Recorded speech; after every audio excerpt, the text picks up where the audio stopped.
कि किसी भी मंदिर में या तीर्थ क्षेत्र में जो भी विकास होता है उसमें जो मूलतः कारण होता है वो वहाँ की कमेटी, तीर्थ क्षेत्र कमेटी का होता है।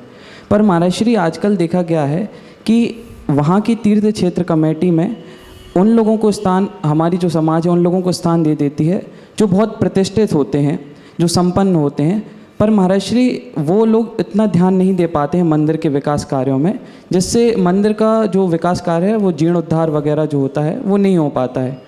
और महाराज श्री अक्सर देखा गया है कि इन तीर्थ क्षेत्र जो कमेटी होती हैं इसमें ना कोई चुनाव होते हैं और इसमें बहुत सारे बार ऐसा होता है कि जो उनके माता पिता रहते हैं वो अपने बच्चों को ही आंगिका अध्यक्ष, उपाध्यक्ष इत्यादि बना के चले जाते हैं।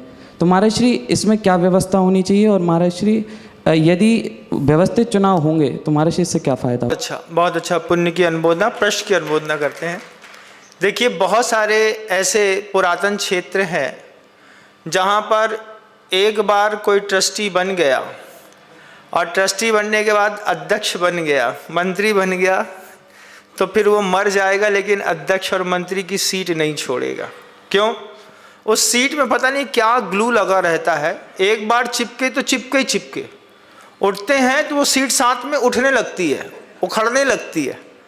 तो ये दुर्व्यवस्थाएं मैंने बहुत सारे क्षेत्रों पे देखी। जिन क्षेत्रों में बनाने वाले पूर्वज शांत हो गए, कालांतर में उस क्षेत्र की सुरक्षा करने के लिए छोटी सी कमेटी बनाई और वो कमेटी उसका मालिक बन बैठी।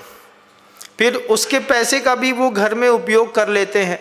उससे कई लोग होटल खोल लेते हैं, कई कोई रेसिडेंसी हाउस खोल लेते हैं, व्यवसाय करने लग जाते हैं। निश्चित रूप से ये लोग जितने भी हैं ये सब के सब नरकगामी हैं, क्योंकि आचार्य कुंद भगवान ने वो गाथा कही है, जीर्णोद्धार पदिट्ठा जिन पूयण तिथबंधन वशेष धनम, जो भुंजदी सो भुंजदी जिन दिट्ठम निरय गति दुखम। जीर्णोद्धार से, प्रतिष्ठा से, भगवान की स्थापना से, मंदिर निर्माण से, पंचकर्णकों से जो पैसा बचता है उसको जो उपयोग करता है वो नियम से नरक जाता है, नियम से नरक जाता है। अगर आपने थोड़ा भी पैसा उपयोग किया है तो नियम से आपको उसका दुख मिलेगा। अब ये लोग जो चिपक जाते हैं वो चिपक ही जाते हैं। ऐसा गुरुवर की आंखों के सामने भी कई क्षेत्र कमेटियां हैं, कई जगह गतानुगतिक वंशवाद चलता है।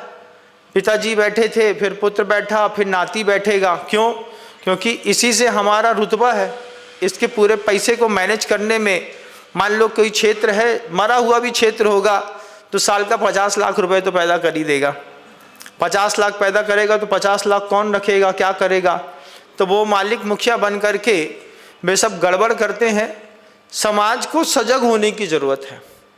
समाज सजग होगी, नया आदमी सामने खड़ा होगा, ट्रस्टी बनेगा। इसमें कई बार घुसना भी पड़ता है और घुस करके भी काम करना पड़े तो कर लेना चाहिए, अच्छा रहता है बंधुओं। समाज का, क्षेत्र का बहुत अच्छा विकास होता है।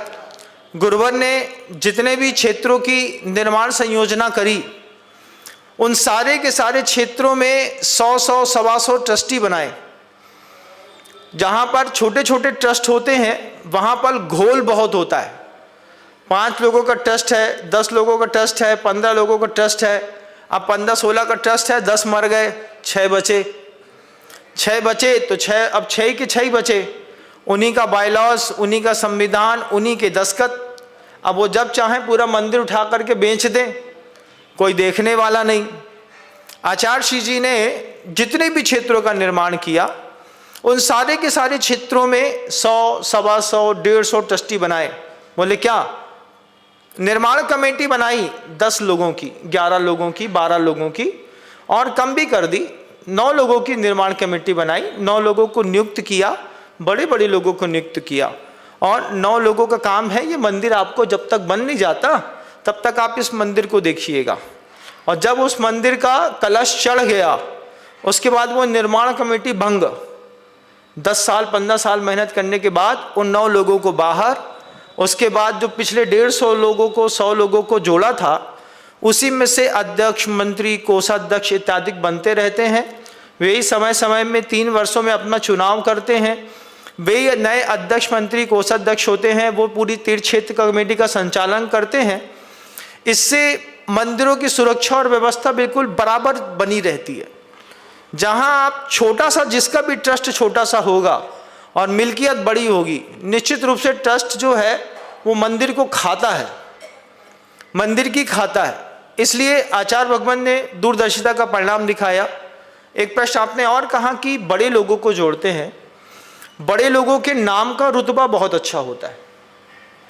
बड़े लोगों को ट्रस्टों में इसलिए जोड़ा जाता है, कल को कोई आपत्ति आती है, कोई टैक्स की प्रॉब्लम आती है, कोई मान लीजिए आपके मंदिर के ऊपर कोई कब्जा करने की कोशिश करता है, तो संरक्षक, परम संरक्षक के रूप में बड़े बड़े लोगों को जोड़ करके उनके नाम संबंधों का सहयोग से भी क्षेत्र सुरक्षित रखा जाता है। वो एक फ़ोन करेंगे मिनिस्ट्री में, हमारी मिनिस्ट्री में पकड़ है, हम मंदिर नहीं बनाएंगे, लेकिन इसके परम संरक्षक हैं। परम संरक्षक क्या है?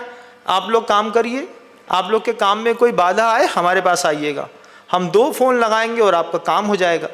तो वो अपने रुतबे का प्रयोग करते हैं, जिससे भी शासन सुरक्षित रहता है। इसलिए बड़े नामचीन लोगों को मंदिर के साथ जोड़ा जाता है।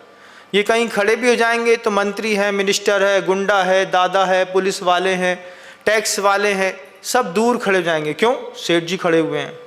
तो उनके नाम का रुतबा जरूरी है। छोटा ट्रस्ट कभी नहीं होना चाहिए, ट्रस्ट का विस्तारीकरण जरूर होना चाहिए।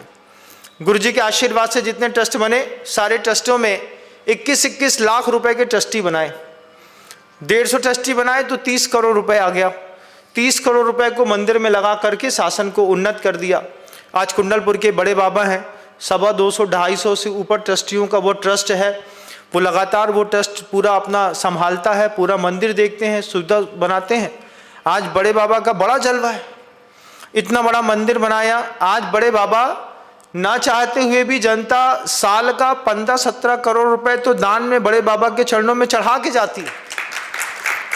कोई साधु ना रहे तो भी बड़े बाबा के पास 15-17 करोड़ रुपए तो आता ही है। क्यों? ऐसी व्यवस्थाएं बनाई हैं। अब छोटा सा ट्रस्ट होता 5 लोगों का, 10 लोगों का, तो 15 करोड़ रुपए खा गए होते 6 लोग मिलकर के।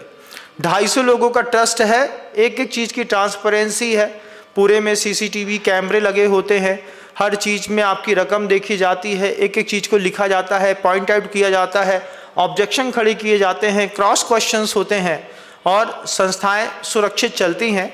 उनका एक अपना सुंदरतम तरीका है।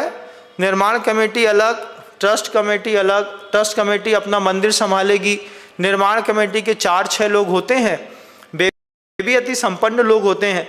मान लो कोई दान ना दे तो कम से कम अपनी जेब से पैसा लगा करके मंदिर बना सकते हैं। तो ये व्यवस्थाएं चलती हैं। और जिन क्षेत्रों में, जिन मंदिरों में अच्छे पुण्यात्मा साधु का साथ नहीं होता, वो पूरे के पूरे मंदिर उजाड़ हो जाते हैं।